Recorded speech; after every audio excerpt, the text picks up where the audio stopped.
Good afternoon, everyone, and welcome to the Grand Champions Polo Club and Chucker TV, wherever you may be in the Chucker TV universe. I'm Steve Lane, and I'm here with Juan Bellini on field number 1, and we are about to get underway. The third game of the World Polo League All-Star Challenge, 26 goal. Grand Champions keeping the 26 goal tradition alive, and this is the first time that we have played here on field number 1, and we've got a 24 goal team against a 26 goal team, and I won't let the cat out of the bag until we have the players lined up for introductions after the national anthem. So the umpires will bring the players in from each end of the field, and we are about to get underway right here. And Juan, what do you think about this game to come?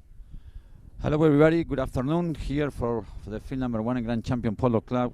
Nice day, I think around 86 degrees. We are ready to start the nice game of polo we want to watch between the Richard Mille team with Mark Gansi, Rita Castagnola, Pablo McDonough and Paco Nervais against a very strong 4-6 goal player Santa Rita Polo Farm that will be played by Pablo Spinacci, Nacho Figueras, Sugar Erskine, Horacio Fernandez Llorente. I think, Steve, we're going to see a very running game today, and I hope it's going to be clean. Every single game we have so far has been clean and fast and very, very competitive. So we're very excited. The field cannot be in better condition. The day is nice and windy, so we're ready to start and rock and roll a nice game. So I hope we have a nice game, and let's see what's going to happen in the beginning, no? So far, we have not been let down by the first 2 games played, and yesterday we had a doubleheader with White Birch taking on Hawaii Polo Life, and Hawaii Polo Life edged by White Birch of a score of 13-11.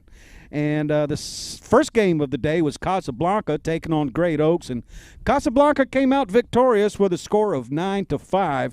This is a single game elimination tournament, so you must win to stay in. And so today we've got a 26 goal team against a 24 goal team. The field looks amazing. The horses are great. We will do courtesy horse changes during the first tournament of the World Polo League. And of course the World Polo League has this, this is the first tournament of the World Polo League. And of course they have the Founders Cup, the Palm Beach Open, the Triple Crown of Polo, and the Beach World Cup, which is played in Miami Beach in April. So we have the players lined up. They're coming a little bit closer, and we are going to do the national anthem. So ladies and gentlemen, if you would please stand. Gentlemen, remove your hats, and we'll turn it over to Tom Blake.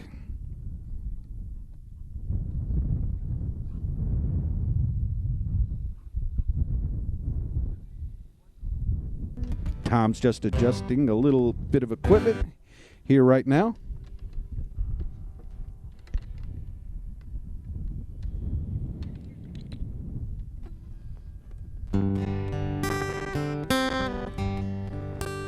Oh, say, can you see by the dawn's early light what so proudly we hailed at the twilight's last gleaming, whose broad stripes and bright stars through the perilous fight for the ramparts we watched were so gallantly streaming, and the rockets' red glare, the bombs bursting in air, gave proof through the night that our flag was still there. Oh, say does that star-spangled banner yet wave for the land of the free and the home of the brave.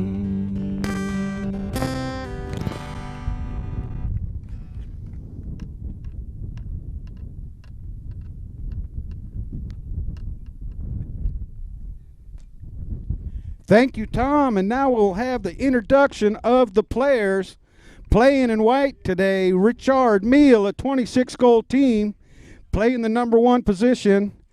Mark Ganzi, the Cobra, playing number 2. Rita Castanola at 8 goals. Playing number 3, rated at 10 goals, the one and only Pablo McDonough. And, of course, playing back, rated at 6 goals, Paco de Narvaez. And that rounds out the Richard Mille team in white.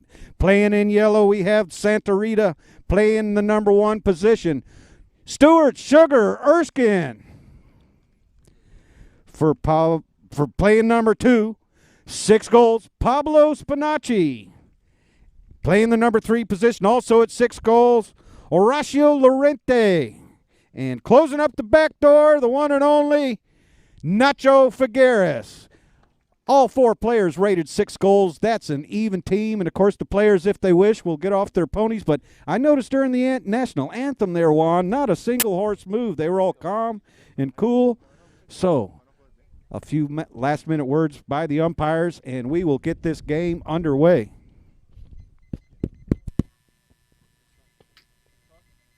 Hi.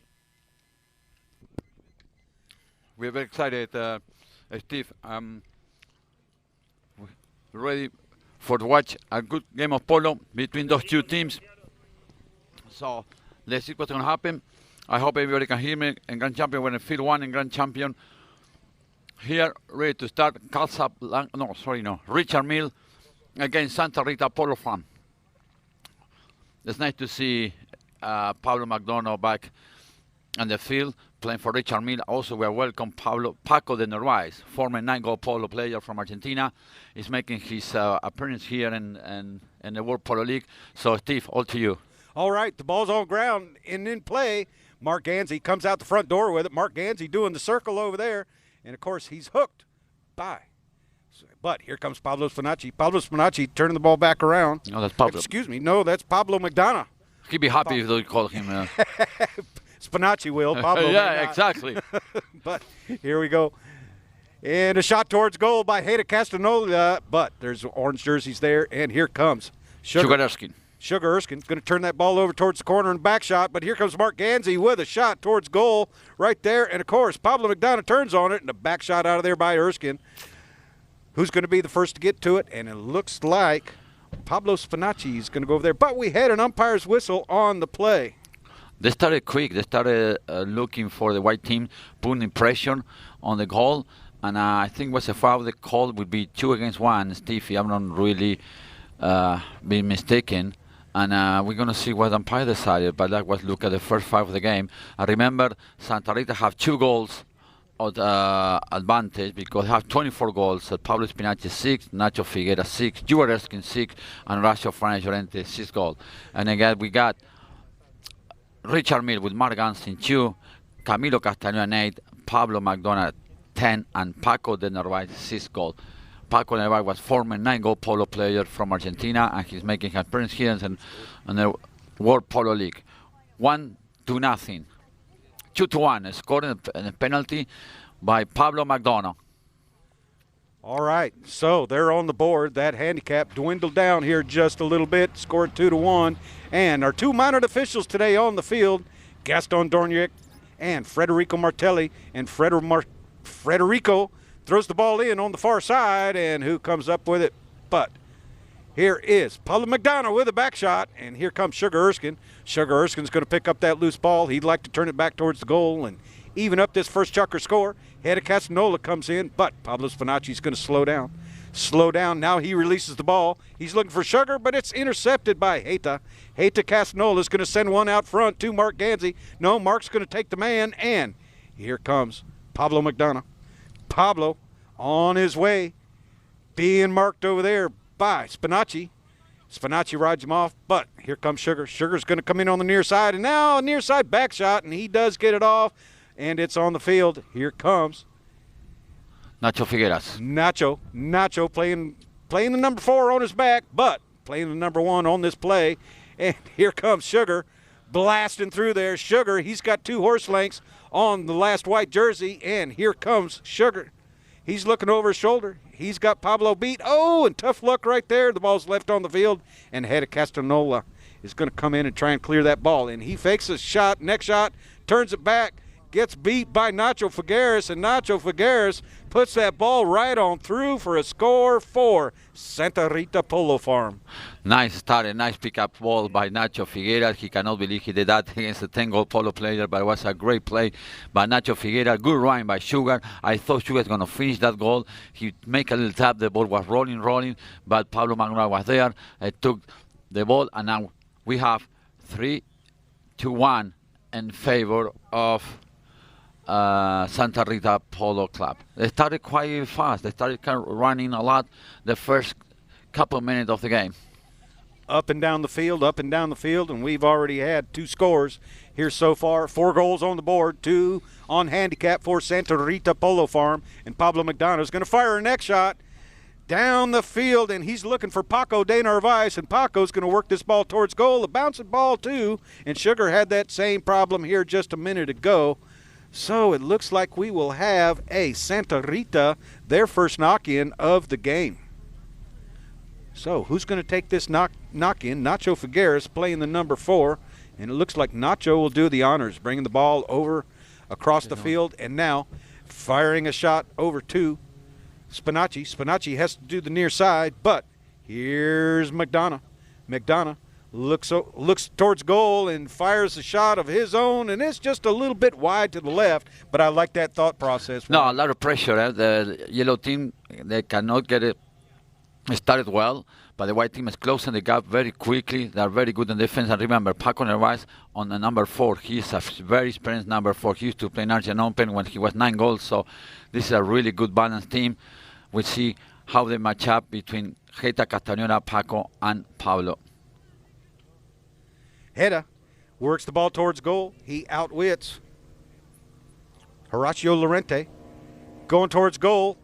Up front is Pablo McDonough, but Spinacci or Erskine, can't tell which one that is, clears the ball out of danger right there. And, of course, Paco de Narvaez, the last man back. Paco looking over his shoulder. Has he got time? He sends a back shot right over to Pablo McDonough. Pablo turns on that line, and, of course, Sugar comes in. A little right-of-way violation there, Juan. Yeah, Sugar was a little bit too committed in that play. He should check and wait and go to the next play, but he took advantage on the turn. He thought the umpire, but the umpire was just on top of the play. Thief, and they called foul. I think they're going to give to Richard Mille a chance to have a penalty 2 in their favor, try to close the gap 3-2. Now they're 3-1 in favor of Santa Rita. They remember they got 2 goals by handicaps and 1 goal by Nacho Figueres. So the umpires have placed the ball down at the 30-yard line for an undefended penalty 2 shot in favor of Richard Mille.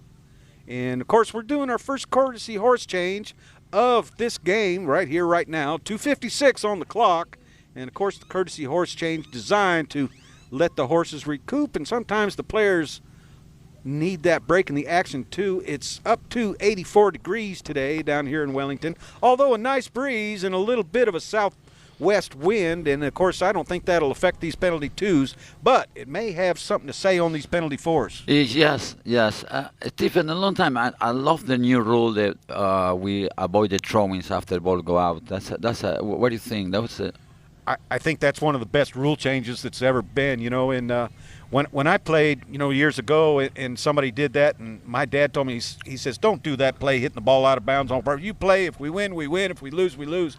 And actually in California, on some of those low-goal clubs where they're unboarded, they think it's a good play.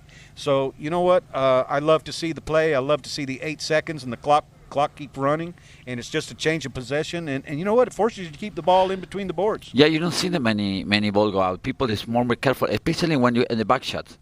Back shot is what people are more careful when they can open back shot or towel. They really touch a soft touch for the ball doesn't go out on the field. So we keep in play. We have penalty 2. It's going to be hidden by Marganzi. He approach. He's going to make a swing. He shoot. The ball rolling. We have the second goal for Richard Mille by Marganzi. 3-2. And the first jacket of play between Santa Rita Polo Farm and Richard Mille. And both goals scored for Richard Mille are coming from the penalty line.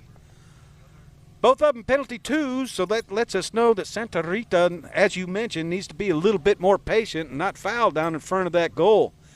So Federico Martelli puts the ball back in play, and there's Sugar Erskine, but a back shot goes, and here's Mark Gansey out front, and he's being chased. He's taking the ball towards goal a little bit off to the right. Last year he was 3 for 3 on neck shots. Mark Gansey going for a neck shot, but not quite getting the angle he wants on that play. That ball is over the back line, so we will have a Santa Rita knock-in. They have a chance. Mark was hitting the ball well, and then in the last moment he tried to make a deep neck shot. It was a tough shot for Mark, but now we have a knock-in. Let's see who's not with the ball. Again, Fernandez Llorente with the ball. He's running. Now he's looking for Pablo Spinacci. You see Paco Narvaez try to close the gap. He hit it. Good play by nice play the white team. Look at the nice open back shot by Geta Castañola, and another play by Sugar. Sugar came in a very bad angle. That's my opinion. Yeah, no, I think you're absolutely right. Bad angle. And, of course, both players shake hands after that play. You know what? I think, in my opinion, most fouls are not intentional. I think 80% of the time they're either a mistake or the players think they're right. And the other 20% of the time they think, well, I might get caught, I might not. And in this case, just a bad angle, bit off a little bit more than he could chew. And the people play with safety because they know it's very dangerous. I mean, we're talking about when you're running at 60 miles an hour and 400 to 600 pounds of animal, you have to be careful. So I don't think nobody really. It's like a good thing that people playing with a lot of concepts as safety issues, and we're looking forward to have a nice and clean game. So a penalty 2 in favor of Richard Mille, and of course Mark Gansey will do the honors for that team. He just scored a penalty 2 at the north end. Now he's facing the south end, and here is Gansey. He's going to slow down to a walk, take his time. Here's the shot. Mark Gansey, no problem, putting it right on through, and that's his second goal of the period, both of them from the penalty 2 line. All 3 goals for Richard Mille from the penalty 2 line. Remember, the winner of this game, Richard Mille and Santa Rita, will face Casablanca on Wednesday in the first semifinal of the All-Star Challenge Cup. And then in the other semifinal, it's already made, we have Seminole Casino, who have bye in the first round. They will face the Hawaiian Polo Live. That's another interesting game. Let's see what they call umpire. I think they called penalty 1. I think it was a technical. I think somebody must have said something because we had a penalty 2 down there. And, of course, the players were coming back. And then the whistle went, so I think we had a technical foul maybe. So instead of a bowl-in, they are going to give a center hit right here. So Paco de Narvaez is going to put this ball in play. He's got the wind at his back. So is he going to dribble or is he going to one-time this ball right down the field? Paco sends it down the field. Sugar gets a little piece of it and deflects it. Pablo Spinacci meets the play, and, of course, it's a foul, and the umpires are going to come back to center with a shot for Santa Rita. That was a good try by Richard Mille, but the pass in that situation has to be a little bit more angle. So you give your players room to walk around. They give you that ball, and the yellow team just coming in front of the ball and take the line. Remember, it's an imaginary line, so people that haven't really watched polo match. So that's the line you have to follow. Don't cross it or come in the right angle to the ball. You know, you talk about angles, Juan, and that is so true. The line of the ball determines who has the right of way, and of course the right of way is a game of angles. Exactly. That's what we always say when you play a back and your team. They always ask you hit a back shot with angles because it's straight. They always pick up the ball by the other team. Yep. Nacho Figueres puts the ball back in play. Nacho sends one down the field looking for Sugar Erskine, but Sugar Erskine takes his man wide, comes back on the near side, and that's going to be another goal from the field in the first chukker for Santa Rita Polo Farms. Score of 4-3 in favor of Santa Rita. Santa Rita in yellow, Richard Mille in white. And, of course, they will come back, and we might get this bowl in. There's 38 seconds left on the clock. Should the horn go when the ball is in the umpire's hand, then, of course, that will end the period. So we'll see who beats who, and Federico Martelli gets it in play. And there's McDonough. He sends it down to Rita Castanola. Rita looks over his shoulder. He knows he's got about 25 seconds left to work this ball towards goal. He's trying to get by Spinacci. Spinacci picks it up, but now it's back to Rita. And, of course, here comes Santa Rita. Turn that ball around, and we've got a whistle there, and that's going to end the first chukker of play. 7 seconds left on the clock while the whistle blows, so don't go away. Stay with us. We've got 5 more periods to go here in the World Polo League on Chukker TV.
Welcome back, everyone. I'm Steve Lane, and I'm with the Director of Polo Operations, Juan Bellini, here on field number 1 with the World Polo League, 3rd game of the All-Star Challenge. And, Juan, we've got a ball game going on. We had a few penalties there. Some players getting some butterflies out, but you know what? It's that happens. That happened, but I want to say something. The nice goal, the Sugar Earth, that was a textbook. A nice pass.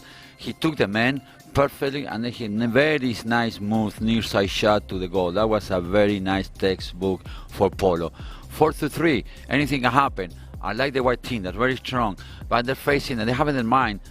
I don't think they're thinking about this game. They're thinking about Wednesday, because they know this is going to be something not that difficult, in my opinion. If I'm them, I'm thinking to save the horses, to play it well, so when I match up a very stronger team and you go for it, you know. But let's see, that's what problem when you go to the field thinking that way, and then you forget about this game, and then you know what happened, you lose the first game. So you have to focus 100% what you're playing and think about the next game the day before. Yeah, overconfidence sometimes is an enemy. It is. And so overconfidence and not being constructive or confident will certainly hurt a team. And of course, how many times have we seen a team get ahead by 5 or 6 goals, and then they let down, the other team gets back in the game, and then the team that let down can't get the momentum back? If we saw in the semifinals on the 12th goal that day, remember?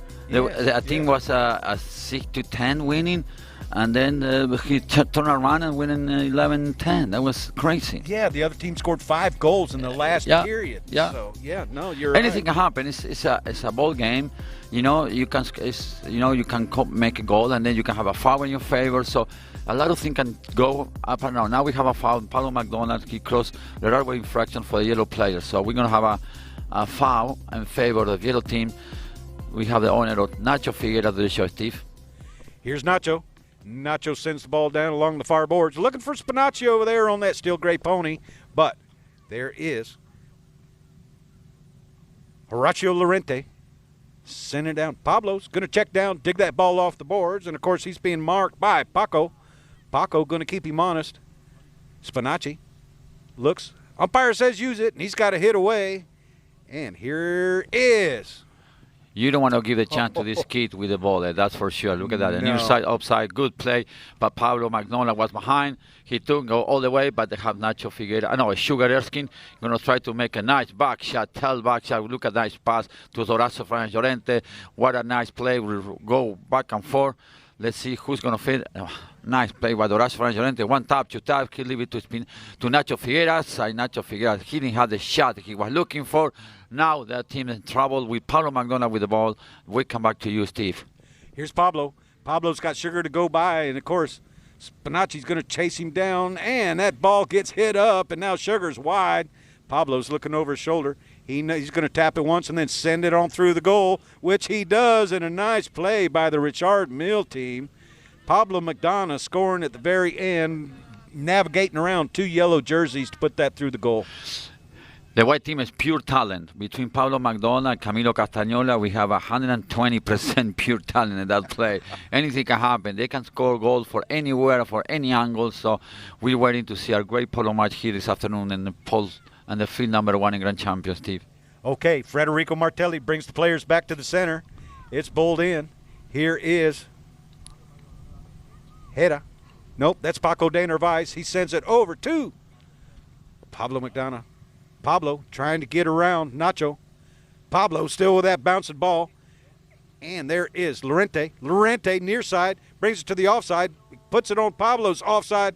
Pablo what a neck shot off and makes a deep neck shot through the goal, and that's back-to-back goals for Pablo McDonough. That's what I said before to you. We're talking about talent. What a shot. That was a very difficult shot. It's not just a neck shot, but he hit it like a back neck shot. So he was already away from the goal. So he had to lean forward to get a and just he knocked the ball and between the goalposts. What a goal. What a polo game we're watching. 5-4. There's still Santa Rita up and the score. Let's see if they can keep up with the score. All right. Paco backs a pop fly in there, but Pablo picks it up and sends it down the field looking for Rita, but Santa Rita first there to retrieve that ball, and he's told to leave it. Here comes Lorente. Lorente coming in, hooked by De Narvaez, and Sugar Erskine sends it up. He says it's short, but Pablo able to get a mallet on it, and of course there is Nacho Figueres jumps on that line, and Rita Castagnola comes in front, so we'll see where the umpires put the ball on, but I think probably an open goal. Yes, if I have to bet money, I will go with a penalty 2 or 3 at least, because the yellow team was in possession. They have a shoot to the goal from there, so that can give the yellow team another extra point, and the score could be the 6-4. But let's see what happened. I think the players take the time to change horses. Remember, here in Grand Champion, we do courtesy change because we're looking for the safe for the horses, Steve, and that's very important because the horse, sometimes with the heat, when you play 7.5 minutes, 7.5 minutes, but remember, we stop the clock every time there's foul. So a checker can be 10 to 12 minutes. So I have a horse in the sun for 10 to 12 minutes, that's a lot. So that's why I'm looking here in Grand Champion to have a courtesy change. So you can come, give a horse time to fresh out, and then maybe coming back in the end, but at least we're looking for the safe of the horses. And correct me if I'm wrong, Juan, but I have heard that all the teams and the players are very appreciative of the courtesy horse changes, especially for the first tournament of the season. Yes, because the first tournament of the season when the horses are not 100% ready. So, and then playing the horses 3 minutes here, 3 minutes there, that saves any injury. Because if you go by percentage, we're talking to the vets, the most of the injury of the horse they come and after the 5th minute of the each checker, when the horses make an extra effort. That's when you blow a tendon on the horse, so they're going to get extra tired. So by 3.5 minutes, the horse will be sound for the next time. So I think it's important to look after that, and I don't know, just I think that if you own your horse, you want to keep your horse for a long time, Oh, absolutely. These horses are like family, and the point that I think you're making is injuries occur when fatigue is setting in. Exactly. That's how well speaking English say it. Oh, my God. Oh, tough break for Sugar right there. And they don't need this. They need every single. When you play a high team like a Richard Mille, you need to score every chance that you have a chance to score the ball. And this is one of the chances. And then in the end of the game, you're going to be thinking about it. Paco de Narvaez brings the ball back in play, and he's looking for a white jersey over here on the side with Pablo McDonough. Mark Gansey's breaking down the field, and he's covered up. Pablo gets a shot off there at the last second as he's ridden off.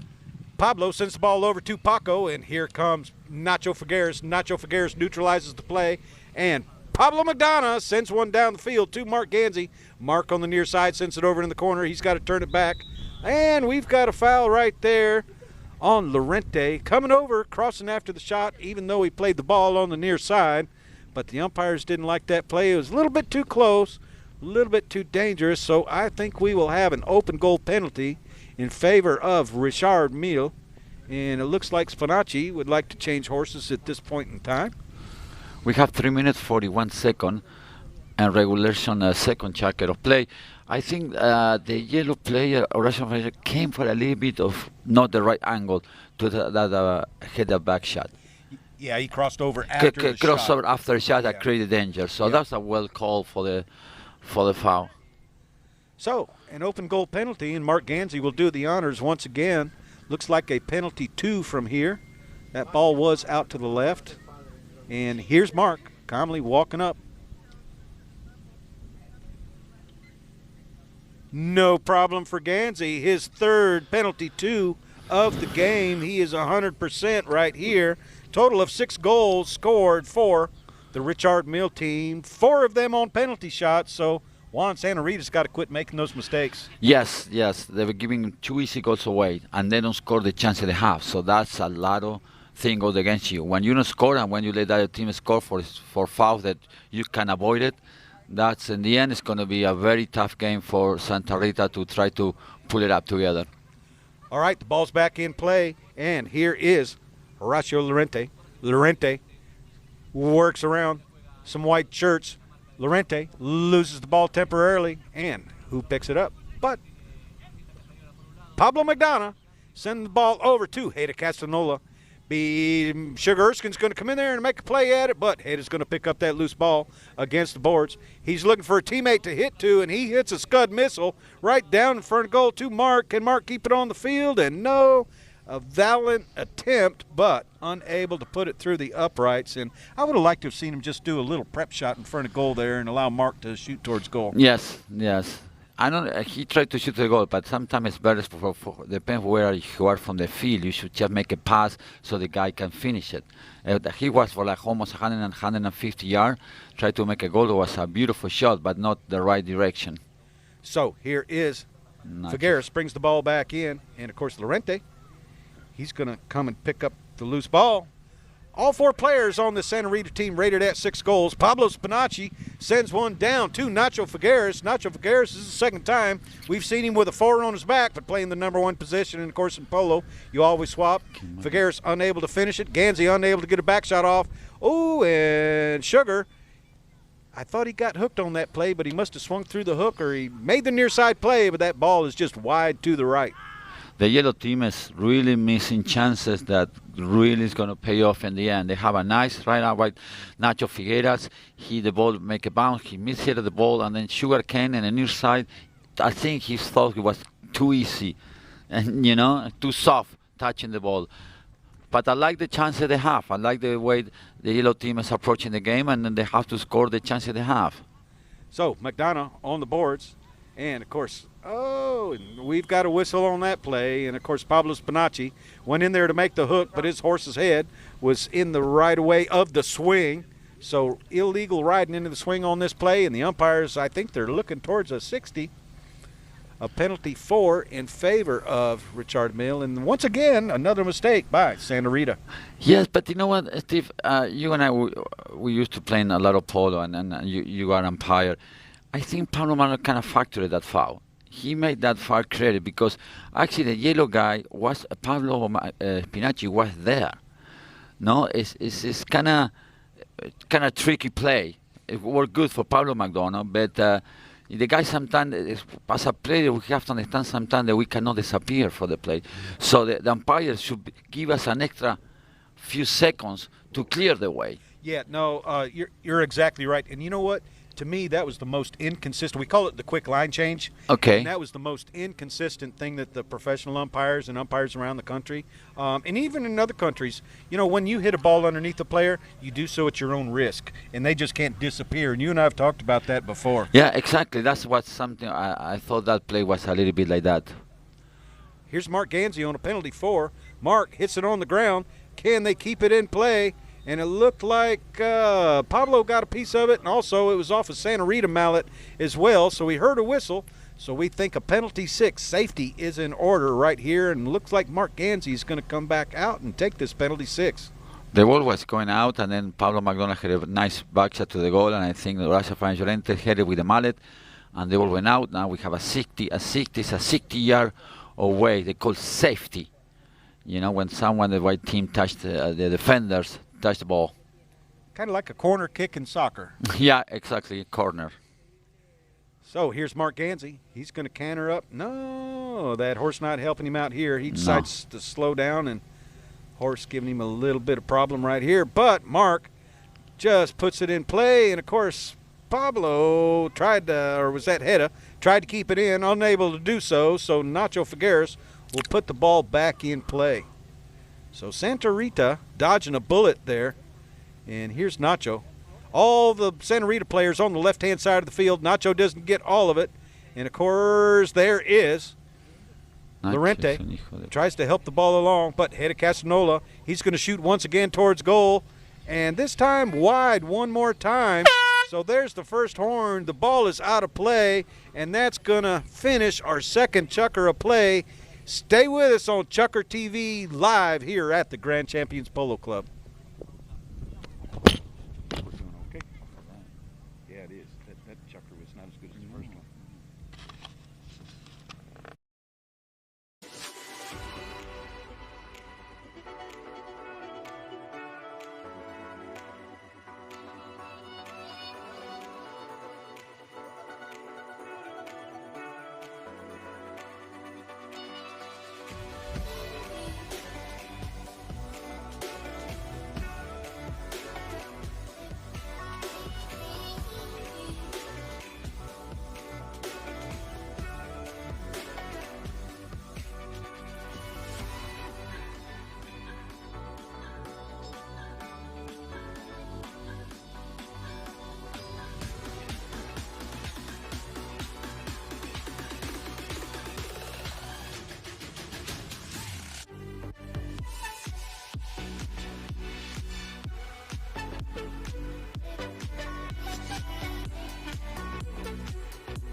Welcome back, everyone. I'm Steve Lane, and I'm with Juan Bellini on Grand Champions Field number 1, and we are getting ready to get underway the third period of play in the World Polo League's All-Star Challenge. 24-goal team Santa Rita going up against 26-goal team Richard Mille, and this is the third game of the single-game elimination for this tournament. So you got to win to stay in, Juan. So, you know what? If you lose today, you can sit around till the next tournament starts. That's a tough tournament. It's not, remember, the Gold Cup used to be like this in the 90s. It's a knockout tournament, and then you have to be prepared so well because you know you lose, you're out. You don't have another chance. That's one of the tougher tournaments you play when you're knockout tournament because you cannot have a mistake. You have to prepare the game so well at the horses, the list, because you know you don't have a chance to come back. Absolutely right. Good point. So, yeah, and you know, Juan brings a different aspect in, different than Dale and I do sometimes, and it's great to have these different opinions because we all have different ideas of the game. And, of course, Juan, you've been around polo for a long time, and we appreciate your knowledge as a player coming out. Thank you, Steve. I try to remember a lot of things, you know, when you play for so many years and you see the incoming players, the speed of the game, the control of the ball the players have now that didn't have it before, no? Now it's really become a profession, you know, and people take it a lot serious. And before it was different, you know, but I like the way everybody is taking care of themselves, they're training themselves, they focus on themselves because this is a really tough game. If you are not prepared yourself, it's the same. People forget you have to train the horses as well, but also you have to train yourself. Yep, polo is a lifestyle, and there is Pablo Spinacci on the line, but Rita Castanola beats him to the ball. Rita going to turn that ball back around and fire it back downfield. He shot on goal twice, unsuccessful both times, and here comes McDonough. McDonough lets that ball settle, fires towards the goal, and puts it on through. Pablo McDonough scoring early here in the third period of play, and that is his fourth goal of the day. He looked things too easy You know, you say from here, I want to do that. I so easy to do that. But you know what? He got the ball in the air. The ball bounced, and he didn't wait to the ball to set it out. He just hit it in the air. So that's a great goal for Pablo McDonald. 7-4. Santa Rita, they're going to have to turn. Not make a mistake they're making. They have to control the ball, not give the ball away. So, and then they will control the game. But they're giving the goal too easy, and then score the goals. And every single pass they do is collected by the white team. Here's Lorente. Lorente, ridden off by Rita. Rita comes out with it. Rita taking the ball towards goal. He's got Lorente beat by 3 horse lengths. Rita, and just bad luck on the last play. I think he caned it just a little bit, sending it wide to the left, and it's a lucky break because Lorente was unable to catch him. So a shot on goal for Richard Mille. And that was a strange play. It was, because I saw the yellow team kind of slow down. I don't know what happened in the middle, and then let the guy go by himself, and they got lucky because they missed the shot. But that was a very strange game. Now we got the shot. Let's see. They need Sugar. The yellow team, they need Sugar to straight the team to score those goals. With many years we saw Sugar converse, and that gives the chance to the yellow to be close and they score. So the ball wide to the right, over the back line. So we'll have a knock-in for Richard Mille, and of course Paco de Narvaez doing the honors for Richard Mille. Sugar and Pablo unable to get that ball over into the center, and of course being guarded by Pablo McDonough. So Federico Martelli will put a ball down instead of the goal judge running all the way over there. And Paco de Narvaez brings the ball back in, and he's got the wide side of the field over here to work with, and Pablo McDonough is going to receive the pass. Rita Castanola breaks towards the center of the field. Pass is just a little bit short, but Rita checks down. He's got possession of the ball. Pablo breaks downfield. He called for it. He's looking up in the air, and that ball is going to drop right down in front of him. And Pablo Spinacci is going to check down with him. The 2 marking the 3 as the way it should be. So here comes Pablo. Pablo getting around Spinacci, taking it back to the inside. Pablo still working the ball. Pablo going to go for a deep neck shot right here. Pablo does that deep neck shot, but just a little bit wide. So, Richard Mille unable to put that ball through, and Santa Rita dodging the bullet. And I heard an umpire's whistle down there. I think we're going to have some issue in changing horses and tag problem. Let's see what's going to happen. They're taking the time. Now it's Paco Narvaez is checking for a fresh horse. Also, they're taking the courtesy chain and the 4 minute a little bit. They could wait a bit longer, in my opinion, because they've only played 2 minutes, 1 minute and a half. So, let's see what's going to happen. I want the yellow team to be more focused. I want the yellow team to get more aggressive. They've been a little bit too soft. They've been a little bit too, not the right mentality to go for it. You know, they let the white team dominate the game. They let the white team do whatever they want, and that's what happened. Yeah, and there's been a couple of times where they've been unable to finish the play towards goal. 2 or 3 times, 2 that I know of, and possibly 3. So bad luck on that part. And of course, we've got challenges in this game too. You know, I mean, I haven't seen a foul that I've disagreed with that the umpires have called. I've agreed with 100% of them. But should the umpires call a play and the team not agree with it, then the captain has 15 seconds to say, I want to challenge the call. And of course, that call will go to a 4th official in the studio, an instant replay official, and today that is Esteban Ferrari, and he will look at the play from all different angles and will either uphold the call or overturn the call. And of course the IRO must have 100% evidence and able to overturn that call. So there's Nacho. Nacho's going to send it over here to Lorente, and of course coming in with him is Pablo. Fakes a back shot, slows it down, allows Lorente to clear, and now Pablo trying to play cat and mouse with Spinacci a little bit. He gets the ball on by. Now he's got a heck of a neck shot, but he's showing us that 10-goal form, and there is Sugar and Nacho Figueres. Mark Ganzi in on that play as well, and we've got a whistle and possible turning, but I'm not sure that pair up front didn't cause that play.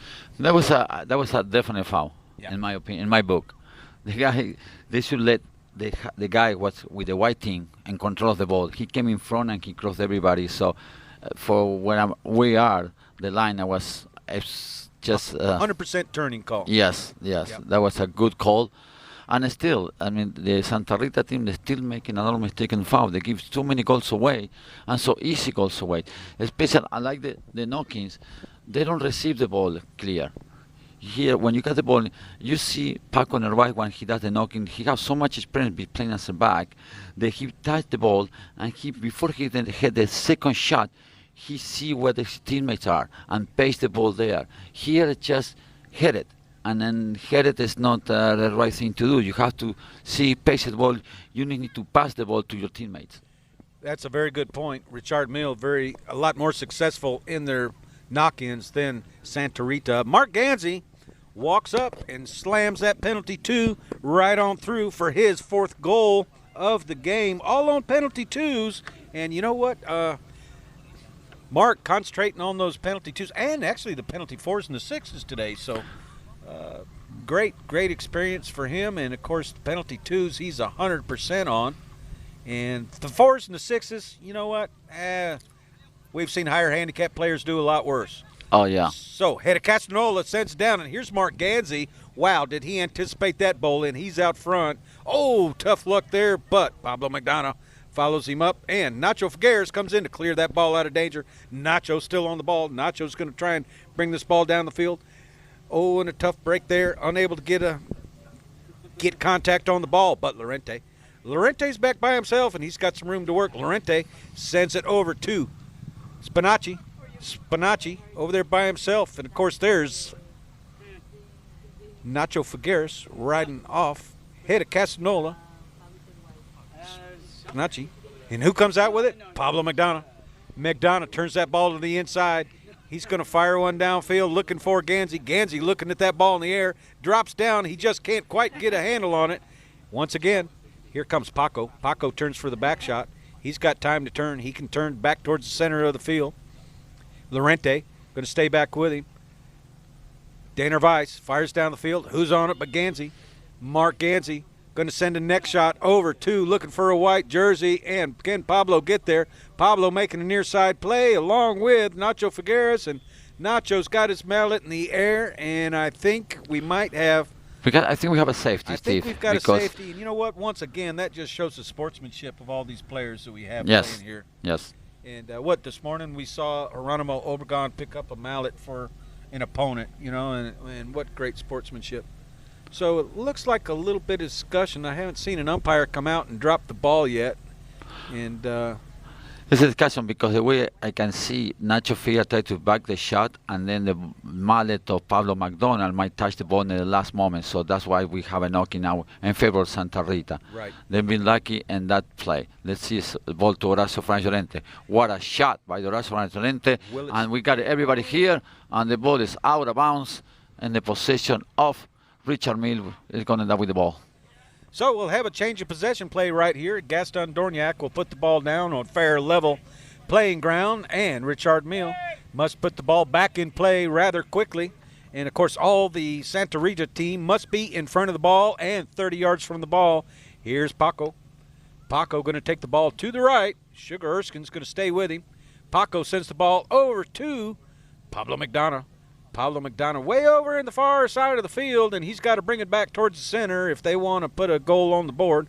Pablo McDonough leaves it for Rita Castanola. Castanola brings the ball in towards center. He's got room to work, but no, and they leave Mark Ganzi all alone, and Mark Ganzi shoots towards goal. It's across the face of the goal, over the back line. So once again, Santa Rita is going to have a knock-in right here, and they need to do something with these knock-ins a little bit different. Yes, exactly. They're going to have to change, I don't know if it's the header or the strategy, because they've been giving the ball too easy away, and they haven't really make a play. They just go behind, and they go behind, Let's see. I think they're waiting for the horn, and that was I know, they decided to play. Yeah, that should be Chucker right there. And yes. I'm not sure that Nacho heard the horn there.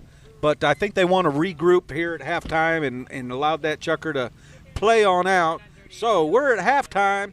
Don't go away. We've got 3 more to play. We're live on Chucker TV at the Grand Champions Polo Club, field number 1.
Yes. No, no. Welcome back, everyone. I'm Steve Lane, and I'm here with Gaston Dorniak, one of the 3 world-class umpires that the Grand Champions Polo Club has brought here for their 2021 season. And Gaston, this is the 3rd game of the 26 goal. What's your opinion of how this game's going? Hi, Steve. How are you? I think it's a really fast, open. The field is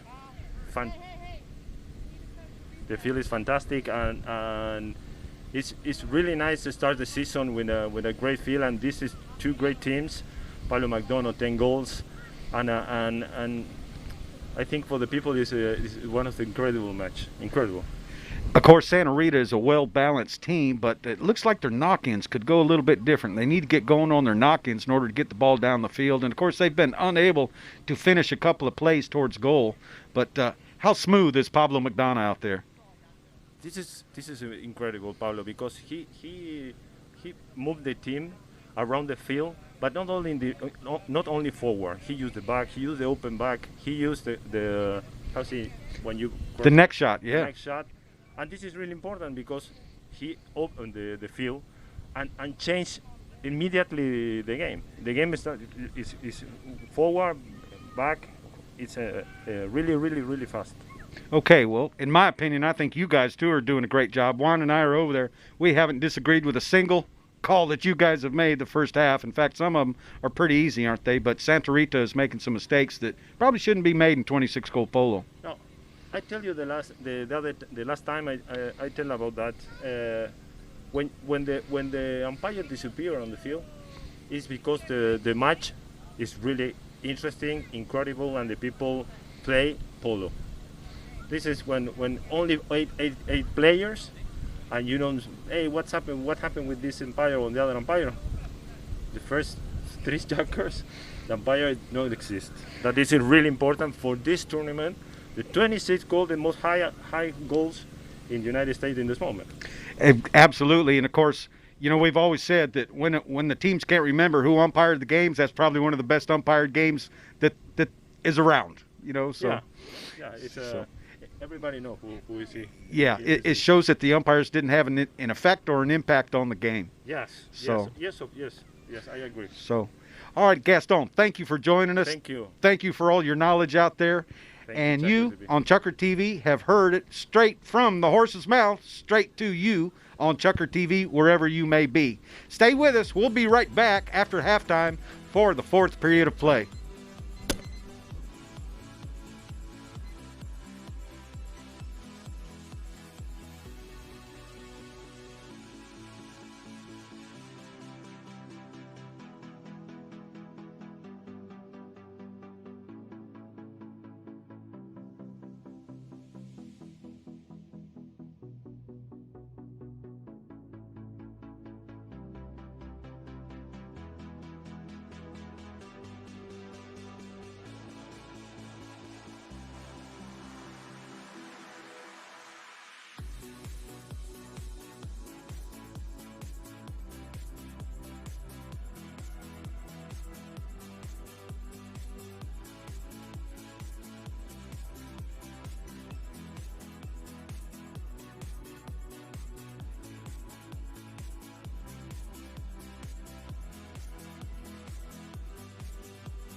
Welcome back, everyone, to the Grand Champions Polo Club, field number 1. I'm Steve Lane, joined by Juan Bellini. And at this time, we'd like to wish Chase Noman a very happy birthday. She's one of our gold judges here at the Grand Champions Polo Club, and she has got the day off because it's her birthday. We'd also like to say a hello to Tara and Breezy watching up in Central Florida. Hope they're enjoying the game and the broadcast, and glad to have them watching Chucker TV. And Juan, the players are just coming out. We're going to start with a knock-in from Santa Rita, and we hope to see Santa Rita get something going. Albert told me the Santa Rita change a bit the lineup. They're going to put Horacio Franz Llorente back, and they're going to send Nacho Figueroa more forward. That's going to do the trick. They have nothing to do to change. They're losing 8-4. They might have to do something to change it, something different. So the idea is to put, you see now, Horacio Franz Llorente is going to do going to go to back position. They're going to put Nacho at number 2, Sugar number 1, and Pablo Spinacci is going to go move to number 3. That will give them a little more. That's what they need, more push in the front. They need more of running of Nacho Figueroa adelante. And Horacio have a nice shot and better knockings. You see the ball. You see, that's what I'm talking about. They can use Sugar all the way. Let's see, it is working. Nice for the Sugar. That was Nacho Figueroa go to the ball, but it's not going to reach in. But a good rush by Sugar. What a defending play by Paco Neves. Now we got Paco Neves. No, who is this? Pablo. I'm going to head it forward to Rita. What a shot! And the ball heading of Fernandez Llorente. What a shot by Pablo McDonald. Now Rita with the ball, make 1 tap, 2 taps, going to finish the play. He got lucky, get on the horse of Pablo Spinacci, and the ball out of bounds.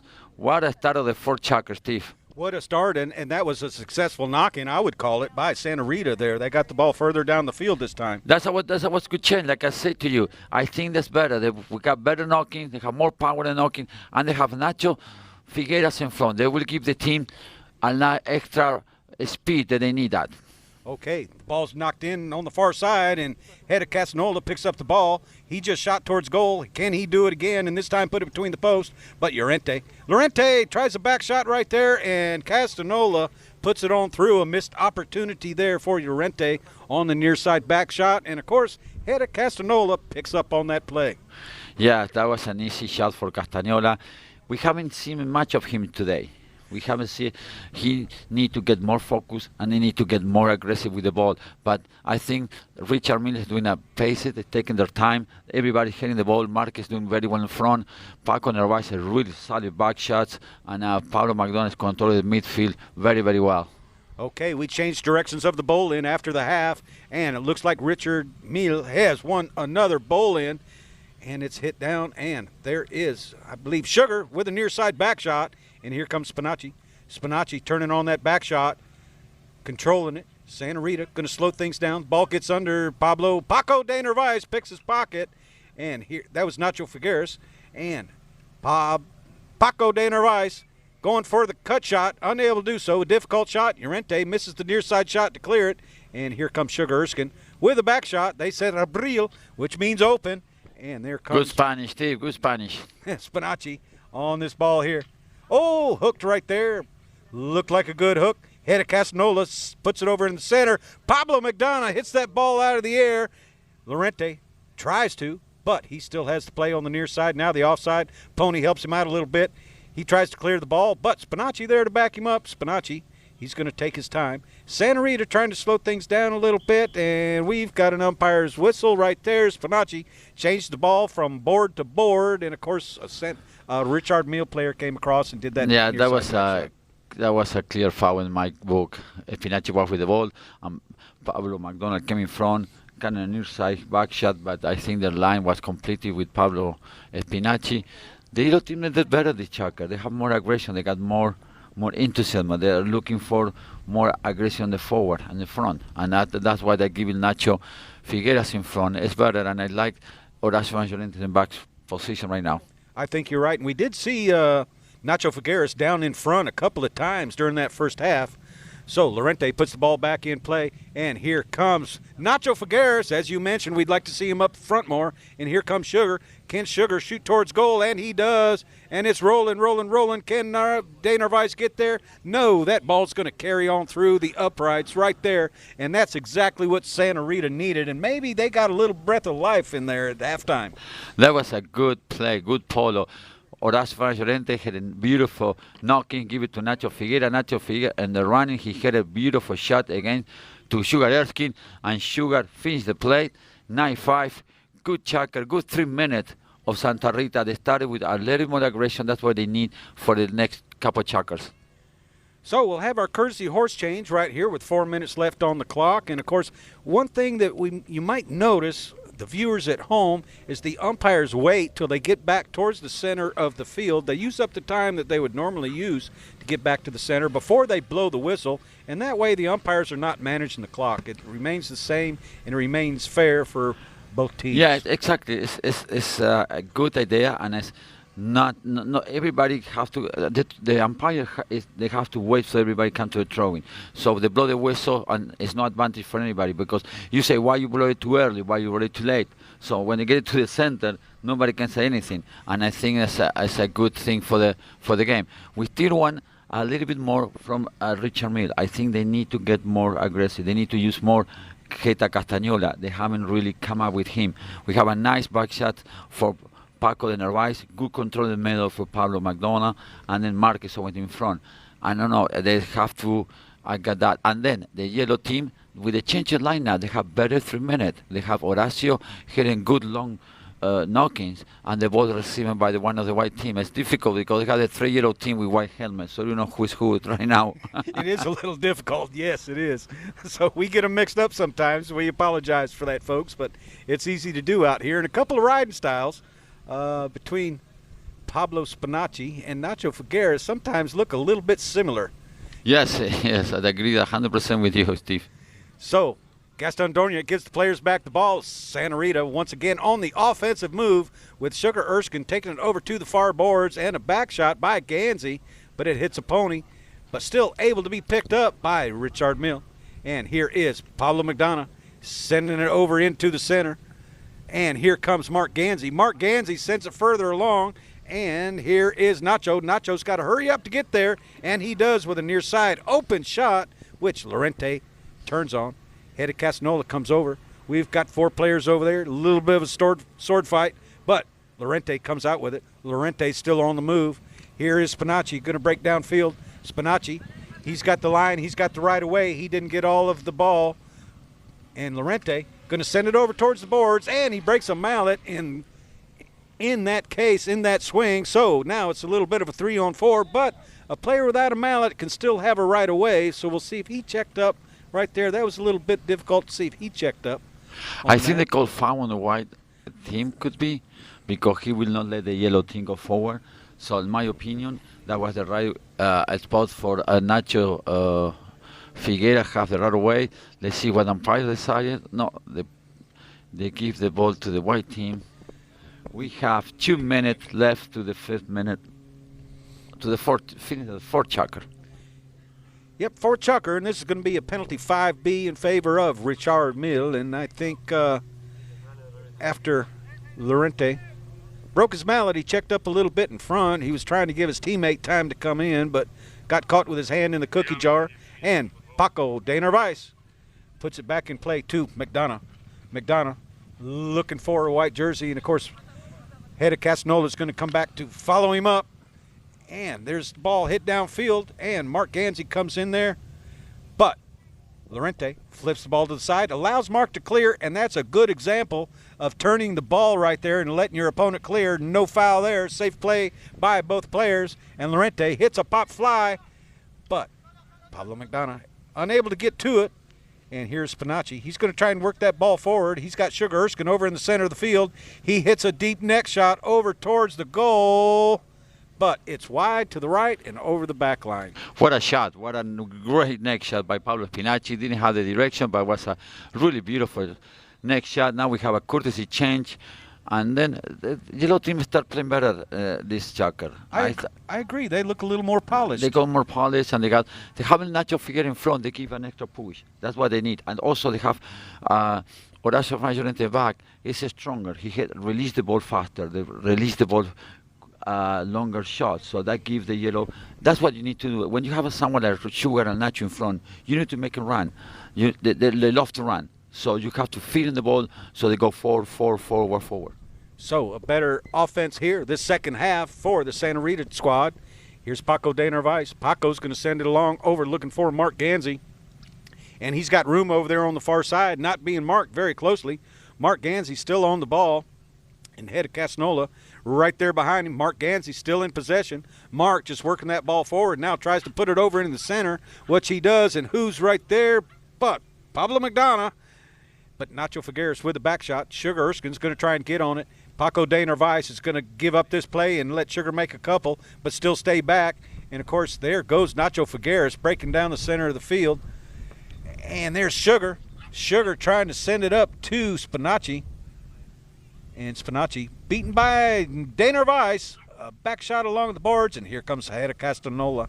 Heda's got nobody to hit to, but we've got two white shirts breaking down the center of the field, and now he releases that ball, looking for Pablo McDonough, and he finds him. McDonough reaches back, picks up the ball. He's going to check down as Nacho Figueroa comes in to play defense on this play, and Pablo shoots for goal, and does he put it through with the crown? A little difficult to see. It's still there in front. Figueroa saves it. Figueroa still on the ball. Figueroa's going to check down. And Mark Ganzi comes around in front there, and the umpire saw that play, blows the whistle, and we'll see where they put the ball for this foul shot. Midfield, good play. Good. I think the ball. It's funny because you can see from here that goal, the ball make a little bit of. I don't know. It's hard to see the line, so I think the ball hit in the goal post, and that's why Nacho Figueroa have able to take the ball out of the goal. Okay, all right, yeah, because I thought that ball had enough juice to get there one way. Yeah, so yes, it makes but sense that it hit the goal. Yeah, it hit the goal post, and then we didn't see the direction and who got the line. And then Mark Ganzi came in front of Nacho Figueroa, and that was a foul in favor of Santa Rita. Good checker for Santa Rita. They got stronger, and they got more focus on what they have to do for the next couple of games. And Nacho had a wide open field in front, so that's why that ball is brought to the center field for a penalty 5B. And, of course, Lorente playing back, as you mentioned, Juan. He swapped to the number 4 position, and he's going to put this ball in play. Lorente looks down. Ganzi's going to stay back with him, keeping honest, and he puts one downfield looking for Nacho. Nacho unable to connect with it. Spinacci or Sugar in there. Neutralizes that play, and here comes Pablo McDonough. Pablo still on it. He's been all over the place today. 10-goal player. He releases it, trying to find Heda. There's the first horn, and Nacho Figueroa, and Heda just puts that ball underneath his horse's neck, allowing Figueroa to go by. Heda Casanola still with the ball. His father played yesterday. Heda shoots towards goal, and that ball is straight on through. What a shot by Heda Castanola. Juan, what can you say? Nothing to say. I was waiting for the goal like that, and wow, coming in the right moment for Richard Mille, 10-5. What a goal, what a shot by Camilo Castagnola. 120, 115 yards from the goal with a little bit of angle. Impossible shot for most of the players, but he make it too easy. Absolutely. What a way to end the fourth period of play. Stay with us. We've got 2 more to go. A score of 10-5, and Santa Rita coming on strong. We'll be right back on Chucker TV.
Back once again, and the ball's in play, and who's going to come up with it? Pablo McDonough gets a piece of it, but Paco de Narvaez breaks out of that bowl in, unable to get all of it, and Pablo Spinacci on this gray pony right here.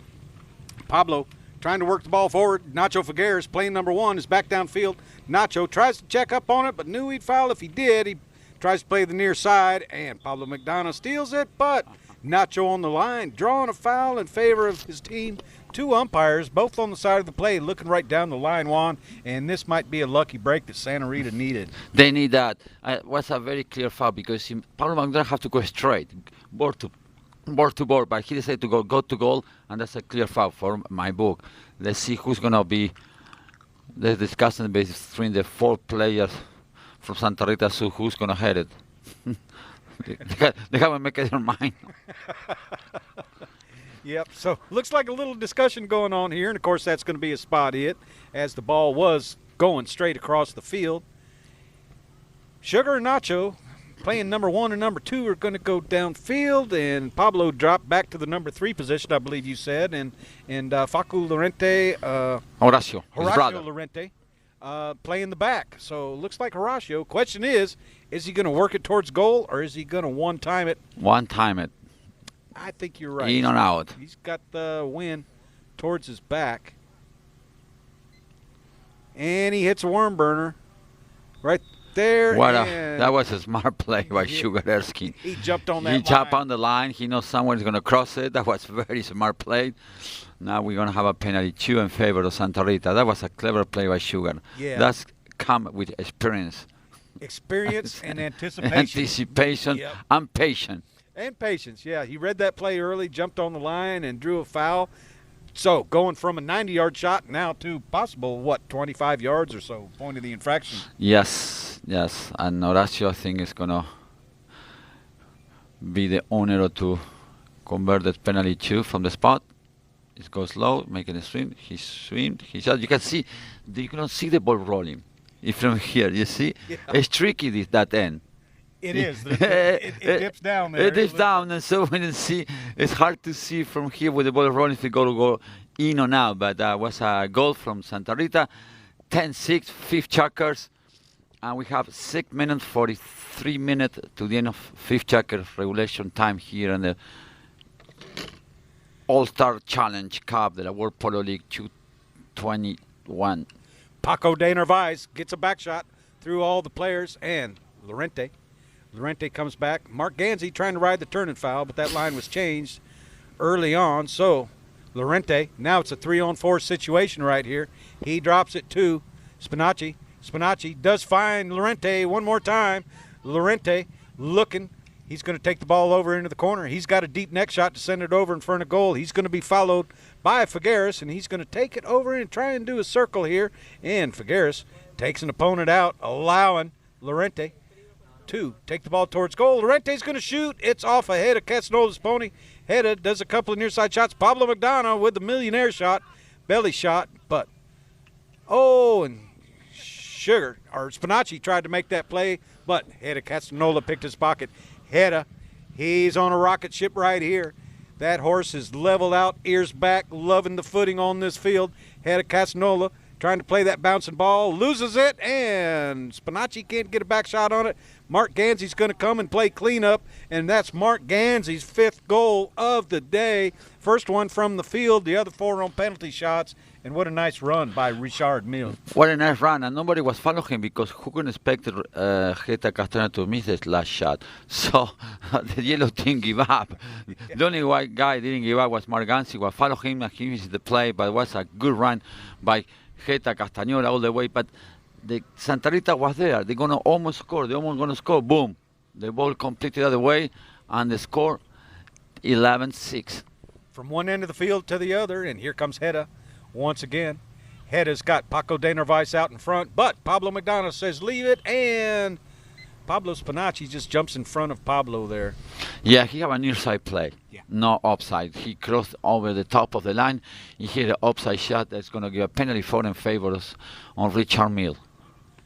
Not what Santa Rita was looking for on this particular play, but they needed to get something going here. And you know what? I think this is a faster half than the first half. I think the change of position, Santa Rita, they've been more happy about it. They feel more as the right position for each of the players. You want Nacho Figueras running with the ball. You want Nacho Figueras just really follow Sugar. You have two big runners. They love to run. They love the ball, and they put a lot of pressure on the defense of Richard Mille. And then Horacio stay back. He has a big shot, big backhander, big knocking. So I think they stretched the team a bit. I think you're absolutely right. They look like a little bit more of a cohesive unit out there right now. So penalty 4 in favor of Richard Mille, and of course a horse change by Paco. So the umpires are going to wait for him to a little tack adjustment for Paco. And Paco down there by their end, and actually I think they've done some courtesy horse changes based on where the team's camps are here in this game, which I think is kind of smart, really, instead of a team running all the way down to change horses. However, here comes Mark Gansey at a slow canter. Hits that ball towards goal. It's on the ground. It's deflected right there. And once again, I think Santa Rita might have jumped on that line in anticipation. And the umpires looking like they're going to go to center field, I do believe. We've got one umpire pointing down, and they're saying a spot hit. But it looks like this foul is going to go in favor of Santa Rita, and Juan, that's the second time we've seen that play. Yes, that's very smart. They're prepared for that play.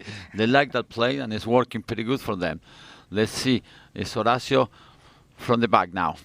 Lorente taps it twice. Now tries to get around Gansey. Gansey's going to stay with him. Lorente still with the ball. Playing cat and mouse with Gansey, and he finally releases it over to Nacho Figueras. Nacho has Rita Casanola on his hip, but Casanola wins the play and the ride-off. Casanola from the near side, now the offside. Hits one down, but only Pablo Spinacci is back there. Pablo got to go for the back shot. He gets it off over into the corner, and Lorente turns on his back shot. Great anticipation by Lorente. Lorente underneath his horse's neck. Santa Rita would certainly like to get something going here, and he gives the ball back to Spinacci. Spinacci reaches back, ball along the boards, but Paco de Narvaez comes in for the back shot, and he connects. Here comes Rita Casanola. Rita hits the ball out of the air, pop fly towards goal. Can it settle? Can he put it through? Rita Casanola finishes that play off. The goal judge has to jump out of the way, and we've got another score in favor of Richard Mille. Yeah, what a goal, what a play, what a pickup in the air. That was a goal, that was a mistake of Santa Rita again. They haven't controlled the ball, and they miss it. So the game is kind of already gone in my book. I don't see Santa Rita coming back. And we're looking about the semifinals. What does you add between Richard Mille against Casablanca? Oh, well, I'll tell you what, Casablanca's a hot team, and a well-balanced team. Too. Grant, Juancito, those guys have played together for many, many years. And, of course, you got Barto and Nero just directing the team so perfectly well. And, of course, with Grant and Juancito, those young guns out front, I think that's going to be a heck of a game. And then we have that semifinal, Cambiaso's team against Semignole Casino. We got Melissa Gansi, Juan Martin Subia, Nick Roldan, Alejandro Villastrada. That's another tough team. It is. 3 8-goal players and Melissa out front. You can't play Melissa for a miss. If you do, she can hurt you. In fact, the other day in the 22 goals, she drew 3 fouls at another club, helping her team out quite a bit and just narrowly becoming the runners-up in that game. So, you know what? We haven't seen Zubia. We saw Nick Roldan earlier in the Sterling Cup and Alejandro. But, I'm waiting on that one, too. That's a good team. And then we prepare. They have the right horses as a good combination, and they match perfect in the position. I think that's why very important that everybody will play in their own position. Here we are, back in action, and Pablo Spinacci turns that ball around. Pablo, tough break there. Rita Casanola picks up the loose ball, And Nacho Figueres comes in, but Castanola gets by him. Castanola releases it to Pablo McDonough. This is one man you don't want out front alone with the ball. Pablo slowing down, going to do a nice little shot, tapping the ball towards goal. A final tap right on through, and that hurts Santa Rita. Too easy, too easy. You don't want to leave Pablo McDonough alone. You don't want to leave Rita Castanola alone. They do whatever they want right now on the field. They take their time, they're by themselves, and they score an easy shot, easy goal for the Richard Mille team, Steve. Yeah, this game is slipping away a little bit for Santa Rita, but you know what? What do we all watch these games for? Because we love to see good plays. And yeah. You know what? We've got a chance of seeing some more of them. We see a lot of talent. The talent, these two guys from Richard Mille is incredible. The talent of Rita Castanola and also Pablo McDonough, they're very, very well behind by Mark Ansiam and Paco de Narvaez doing a hell of a job in the back position for his team. Mark Ansi with the ball, trying to get around Nacho Figueres. Nacho picks up the loose ball, and there goes the ball in a pop fly, and Pablo McDonough is going to send it back over to Ganzi. Ganzi on the near side. He's going to try that next shot, take that ball a little closer towards goal, tops it just a little bit, and Figueres with a back shot. Sugar Erskine turns on that back shot. Sugar Erskine looks over his shoulder with head of Castanola in defense. Sugar releases the ball downfield, looking for Lorente, and that ball just took a hop and wouldn't give him the shot, and picked up by Figueres. Figueres going to shoot because he knows head is coming on. He heard footsteps behind him, and that ball is still on the field, and what a back shot by McDonough over to Castanola, and a back shot back across the field. What a polo play. Can you believe that play what an right incredible there? That's play. why we watch these types of games. Even though the score might be a little lopsided, we love seeing those types of plays. But here's Lorente on this great pony. Lorente, he's got room to work. He's got Spinacci behind him. He's got Erskine and Figueres up front. Figueres going to check down and let that ball pass the stirrup. Figueres wants a shot on goal, trying to get around head of Castanola. And a little bit of shading there and a whistle. I think the umpires were playing the advantage there. And if they'd have scored, they probably wouldn't have blown the whistle. But finally. That was a good call by the umpire. They waited for the moment. If the ball was going well, they didn't call, but they have to call that foul because that was a natural figure. He took a patience, he took his time, and he shoot. But the guy was shooting in front. So let's see what's going to happen. I think we're going to have a penalty too in favor of Santa Rita to end that the fifth jacket of play with 13-7. That would be nice, and you know what? I think the challenge. I think we have a challenge on the foul. So let's see what the fourth umpire in this situation is doing. Is in the studio watching the replay of the game. We don't have it here, and see what his decision is, and then we're gonna decide it. Well, no, the umpire's gonna decide what the play is. Let's see the discussion. The third man said number 4 on yellow. Nacho figured he misheard it. He didn't hit it right, but still with the line. And Camilo Castella jumped in front of Nacho and hit a back shot. So that's the discussion of the distance right now to call a foul in favor of Santa Rita or just call a throw-in. I think we have a foul in the play. Okay, and that's kind of the way you and I saw it here yes. too. Yeah. So, and I think that's a great example right there of the umpires playing a slow whistle. Yes, so, yes. And now Richard Mille lost the challenge for the rest of the game. That's true. Yeah, they challenged that one. So, yeah, they're done for this half. Unless the game goes into overtime, but I'm not going to predict that. I'm not going to predict that. I used to hear that from Mr. Oxley in Boca Raton every single Sunday. We're going to have an overtime. We're going to have an overtime. And then, let me tell you, we did have a lot of overtime in Boca Raton and back those times. Yep. So here's Lorente. He's going to walk up. Just a short little shot for Lorente. A nice, easy, full swing. Sends it on through for a score of 13-7, as you said, Juan, with 42 seconds left in the period. And we'll see if we get a bowl-in off. That's Lorente's second goal of the game, both of them in this period. It's not 13-8? What's the number? No. And there's our first horn. That's going to end Chucker number 5. Stay with us on Chucker TV. We've got one more period to play, and we're looking for exciting plays in this game in the All-Star Challenge.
Welcome back, everybody. And I'm Steve Lane with Juan Blaney here at Grand Champions Polo Club. Field number 1, and Juan, we've got one more to go. We'd like to see Santa Rita get a little charge going here. Yeah, but we cannot have a better day to play polo, Steve. The weather has been fantastic. The condition of the field is incredible. And let's see what's going to end up the play. Margansi headed to Rita. Oh, look at the bounce of the ball. Rita with the ball. They're going to shoot from there again. He shoots. The ball is in the air, in the air, in the air. No, a little bit wide to the right. Wide to the right. And notice Mark, he wanted to take a full swing, but Pablo Spinacci was coming around behind, and he waited. He didn't want to hit Pablo with a mallet, and Pablo did get on around and gave him the next play. So smart polo by both players on the play. Yes. And also for the umpire to wait what the development of the play will be. Yep. So Pablo McDonough intercepts that ball on the near side, working now on the offside, being chased by Spinacci. McDonough tried to get a handle on it there, but followed up by Daner Weiss. Daner Weiss and Sugar Erskine, both over there on the boards, and Nacho Figueres is going to come in there as well. Oh, you can throw a washcloth over all of them right there, I think, not a blanket. But anyhow, head of Casnola hits the ball out, and Lorente still has a handle on it. He hits a back shot over to trying to find Sugar or Spinacci, and Spinacci's going to handle that loose ball and leave it back for Lorente to come on through. Lorente hits the ball back across the center of the field looking for Spinacci, or in this case Figueres. Figueres, as Juan said, this team has changed positions. Figueres playing more offensively this second half. Mark Gansey back there as well. Oh, Nacho hits a fine shot down the field. Spinacci's going to have to go to the near side, but hooked by McDonough. McDonough's going to, and Spinacci, how did he come back and get that ball right there? But he did. Spinacci in the far corner, and Casanola comes in and introduces himself to Spinacci. Spinacci's got to get around Casanola somehow. And here comes Nacho. Is he going to leave the ball for Nacho? Santa Rita trying to get the ball out. Nacho fires one across the field. Stopped by Erskine, and Daner Weiss is caught sideways right there. So good play by Sugar. Eh? Yes. Good play by Sugar. He took his time. He knew where the ball was coming. He stopped the ball. He slowed down the play, and he made the white team foul him. Yep. So a penalty 2 coming in favor of Santa Rita.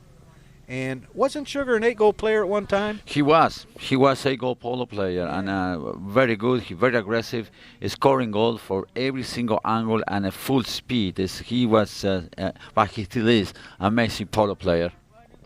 Yeah, he only had 2 speeds, and that was standing still or wide open. Yeah, but you know what? He have only one speed, full speed. He didn't have another. He always playing with a full gear. And really nice guy. We're really happy to have him here playing the World Polo League. Yeah, he is a nice guy, and there's not too many of us around. So Sugar Erskine's going to put that, or Pablo Spinacci puts that penalty 2 right on through for a score of 13-8 in favor of Richard Mille. Gaston Dorniak lines the players back up, has to get out of the way. Here comes Spinacci, the ball out the front of the bowl end. Spinacci's going to try and get around head of Castanola. Spinacci taking his time. Now the umpires are going to say use it. So Spinacci hits away down the field. Look, and Pablo McDonough stopping that ball out of the air on the near side, sends it back over to Gansey. Gansey reaches back, gets a little piece of it, but Hayda's right there to back him up. Castanola, he's got one yellow shirt to get by. He's putting the ball just where nobody else can reach it. Now he fires down. Paco Daner Weiss anticipated that play. Paco with a jump on the yellow shirts. Hits it wide right of the goal, and a nice thought process by the Richard Mille team. Good idea, good play by Richard Mille, passing the ball. Everybody touching the ball in that play, and the ball was out of bounds. But what a nice play, what a run for Paco on the right, came from behind. Rita Castañeda, he saw he was coming. Nice pass, and the finish, it was not the right finish, but it was a good play by Richard Mille. So we'll have a Santa Rita knock, and you know, Juan, that's something maybe Paco called for that ball, and that's something we don't hear on the sidelines over here, and that's why we have our halftime breakdown with the umpires there. No, we heard that. I heard that the Paco say, Rita hit it. He did it in Spanish, and that was a nice pass. Okay. Didn't finish in the right way. Correctamundo, here we go. Lorente going to put the ball back in play with 4:04 left in this period. Lorente sends it over here to Spinacci. Spinacci's going to play the ball off the boards. Spinacci sends the ball further along. There's Sugar Erskine up front, picks the ball up on the near side, but Paco de Narvaez rides him off, puts the ball in the center, and Rita Castanola is right there with Lorente. Rita Castanola checks down, lets Lorente go by, brings it back into the right behind him. Pablo McDonough breaking downfield. He'd like to get one of these running goals of his own on the near side. Now, can he make the offside? He shoots. How did he get that shot off? And he puts it through the goal. What a shot, what a goal, what a play by Pablo McDonough. He was so focused in that ball. That's incredible. He was focused in that ball. He looked the ball. He never took the eyes on that ball, and he had a beautiful neck shot, near side neck shot. The ball went through the goal, and that's the number 14-8, 3 minutes, and we have a courtesy chant right now. What a nice play, what a nice pass by Rita Castanola. Yeah, I didn't think Pablo was going to get that last shot off, but that's his 6th goal of the day. So 3:05 left to score a 14-8 in favor of Richard Mille. And a little bit of breakdown. Gansey's had four goals on penalties and 1 from the field in the 5th. And Rita Castanola's had 2 in the 4th, 1 in the 5th. And, of course, Paco de Narvaez, he's keeping the back door closed now, so he hasn't scored yet. But you know what? That doesn't mean he's not playing polo. I think he's been playing very well. He's closed the door very good. He doesn't let anybody go through him. His back shots are perfect with the right angle.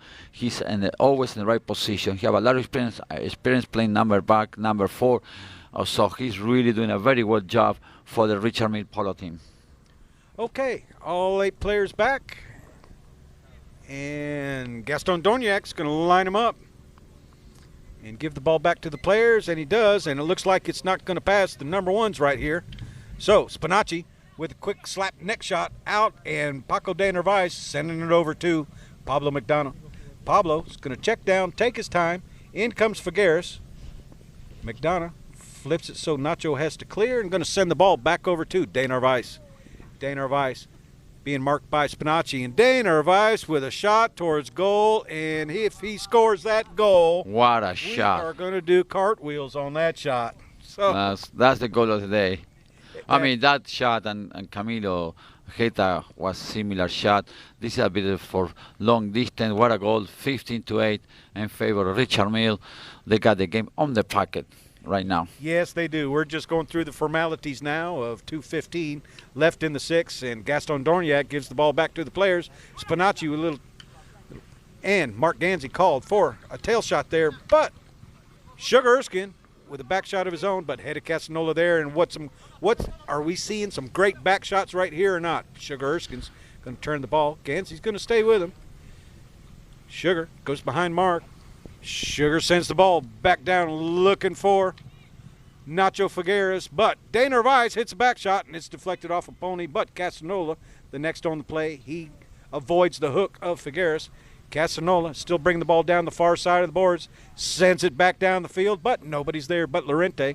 And here comes Rita Castanola, is going to put some pressure on him, and we've got action on the far side of the field. And Pablo McDonough with a quick stick there, ball off his pony, he hits it out of there, still has control, 2 yellow shirts over there, and so is de Narvaez, and Pablo comes out with the ball of all 4 players. McDonough sends it back down, Mark Gansey there, he's got a shot towards goal, and what a shot by Mark. Does he have enough? What a shot. That might, you know what, that's got to be the 2nd shot of the day by Gansey. Good goal, good play, good finish. We got 35 seconds to the end of the game. What a nice game by Richard Mille. They controlled the game, the entire checkers, the entire full game. They were playing really good in position. Everybody playing the right position. Mark's number 1. Rita, great number 2. Pablo McDonough, what can I say about him as number 3? And Paco, what a good back number 4 that team have right now for this season. So the ball's back in play with just 34 seconds left on the clock. So Santa Rita would like to get one more on the board. They're not giving up. Here comes Nacho Figueres. Nacho Figueres looking for Spinacci. Can they get it done? Rita Castanola is the only one back. Nacho Figueres going to carry this ball towards the goal. And look at Spinacci. He's going to break. He was going to take the opponent out, but he's going to jump on this ball right here. Didn't have a play, and Rita Castanola picks it up. Head on the offside, now working both sides of the pony on the near side. Unable to control it on the near side, and Figueres is going to slow that gray pony down. And Paco de Narvaez comes in, meets him, steals the ball, And that's going to be the end of the game with a score of 16-8 in favor of Richard Mille. Juan, any last comments before we break before the trophy presentation? We just finished to watch a really good polo match, controlled ball completely by Richard Mille. They have it in the packet since the beginning. They didn't give any chance to Santa Rita to have better plays, and I think the combination of the 4 plays and Richard Mille pay off really good. I'm looking forward for Wednesday. I think we're going to have a 2 great semifinals. My mind is in Casablanca, but let's see, and I hope we can have a good surprising team by Samuel Casino with Melissa Gansi, Subia, Roldan, and Alejandro Villastrada. I think they can beat Cambiaso. If they have a good day, I didn't see that Cambiaso team that strong, but it's Cambiaso and Cambiaso too, so it's going to be difficult. Right. Very good words from Juan Bellini. We're going to take a little break in the action before the trophy presentation. Don't leave us on Chucker TV as the players will be close up and personal when we come back here at Grand Champions Polo Club.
Test. Test, test, test, test. Here we are. We've got all 8 players up on the podium. And let's do Sugar Erskine playing number 1 for Santa Rita. Playing number 2, Pablo Spinacci. Playing number 3, Horacio Lorente. And let's get pictures. Take our time. I don't mean to rush you. Horacio Lorente. Playing 3, and of course, closing the back door for Santa Rita, Nacho Figueres.